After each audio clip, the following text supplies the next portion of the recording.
میں ہوں آپ کی میزبان سنبل ضیاء۔ بلیٹن کا باقاعدہ آغاز کرتے ہیں اور شامل کرتے ہیں اب تک کی اہم ترین خبریں۔ ضلع ٹانک گاؤں گرہ نور رنگ میں پانی کے شدید مسئلے کے حوالے سے لغاری ہاؤس میں ایک اہم بیٹھک منعقد ہوئی، جس میں گاؤں کے بزرگوں، نوجوانوں اور عوام کی کثیر تعداد نے شرکت کی۔ اس موقع پر گفتگو کرتے ہوئے صحافی عرفان لغاری نے کہا کہ گاؤں گرہ نور رنگ کی عوام کو پینے کے صاف پانی کی شدید قلت کا سامنا ہے،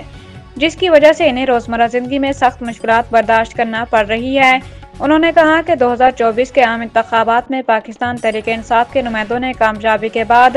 گاؤں گرہ نور رنگ کے پانی کے مسئلے کے مستقل حل کی یقین دہانی کرائی تھی،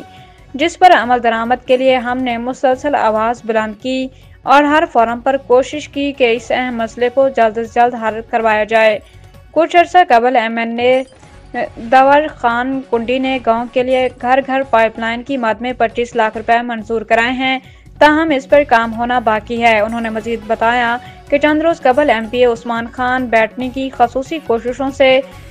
پٹھان کوٹ سے گرہ نور رنگ تک مین پائپ لائن بچھانے کے لیے 2 کروڑ 80 لاکھ روپے کے ٹینڈرز لگ گئے ہیں، جس سے گاؤں میں پینے کے صاف پانی کے مسئلے کے مستقل حل کے لیے راہ ہموار ہو گئی ہے۔